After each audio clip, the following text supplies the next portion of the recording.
Welcome friends. In our last class, we have learned depression of freezing point. That is, the freezing point of a solution is lower than that of the pure solvent. Now, why the freezing point of a solution is lower than that of the pure solvent? Can we explain this using the essence of thermodynamics? Let us try. Kindly recall the concept of entropy. What does entropy signify? Entropy is a measure of randomness or disorder of a system, and it is a function of temperature. Now let us consider a pure solvent and a solution. In a solution involving both solute and solvent molecules, the extent of randomness is obviously more than that of the pure solvent. So, a solution has more entropy than the pure solvent. Now, what is freezing? Freezing involves the transition from the liquid phase to the solid phase. So, when a liquid freezes, the molecules undergo a transition from more random liquid state to an ordered crystalline solid state with minimum entropy. So we can conclude that during freezing, entropy needs to be lowered. Now, whether it's the freezing of the solution or the solvent, in both the cases, entropy needs to be decreased or lowered. In case of a solution, this lowering of entropy should be more than that in case of a pure solvent, because we have just now learned that a solution has more entropy than that of the pure solvent. Now this decrement in entropy is brought about by decrease in temperature. Since in case of a solution during freezing, more decrease in entropy is required, so there should be more lowering of temperature. Hence, in case of a solution, freezing point will be less than that of the pure solvent.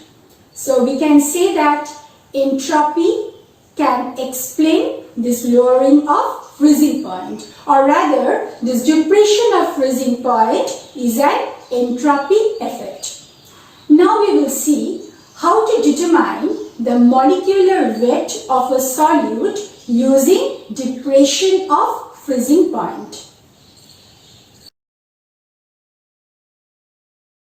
Now we will discuss the determination of molecular weight of an unknown solute using depression of freezing point. This method of determination of molecular weight of a solute using depression of freezing point is known as cryoscopic method. We know that depression in freezing point, that is delta TF, is equal to freezing point of the pure solvent, that is TF naught, minus freezing point of the solution. According to Raoult's law of depression of freezing point, we know that delta TF, or depression of freezing point, is directly proportional to the molality of the solute in the solution, that is delta TF is equal to Kf into Cm, which is equal to Kf into W2 into 1000 divided by W1 into M2. This is the expression of Cm. Now, M2, from this equation, M2 is equal to Kf into W2 into 1000 divided by delta TF into W1. So, if the values of W2, W1, delta TF and Kf is known to us, we can calculate the molecular weight of this unknown solute. Let us now solve one problem based on depression of freezing point. The freezing point of a solution of 0.642 gram of a solute in 104.24 grams of benzene is 5.155 degrees centigrade.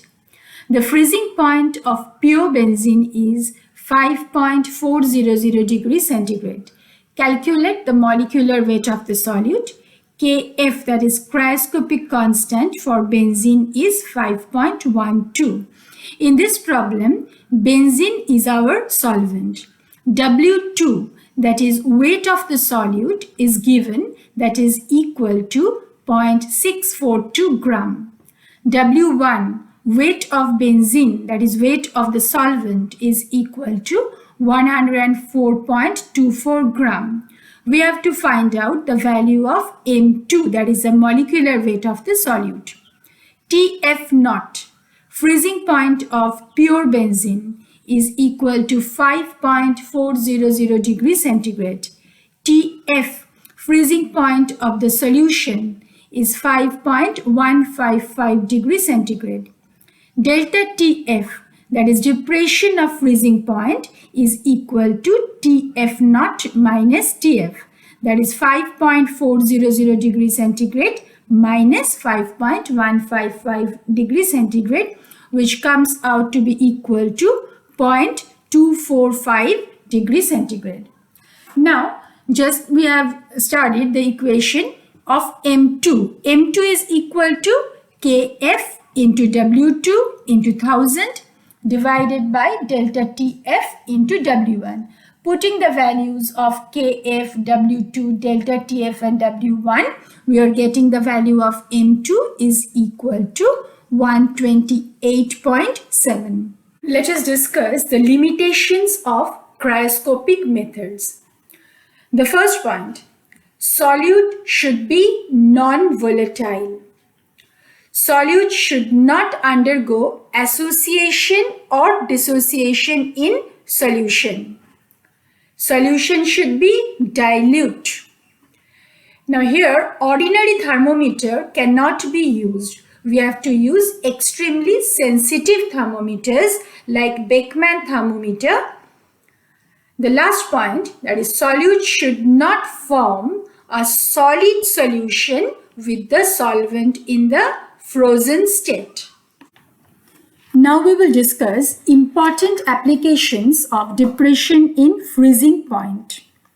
You must be knowing that water is used as a coolant in the car radiator. Now, if you travel to a cold country, the icy cold winds of winter can be very hard on the car radiator.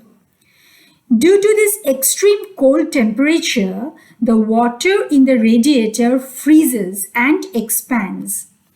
Due to expansion of water, the radiator is harmed and it may even crack the engine block. This forces instant breakdown of car. To prevent this ice formation in the radiator, antifreeze such as ethylene glycol is dissolved in water and is used in the car radiator. Combination of ethylene glycol and water lowers the freezing point and hence prevents formation of ice.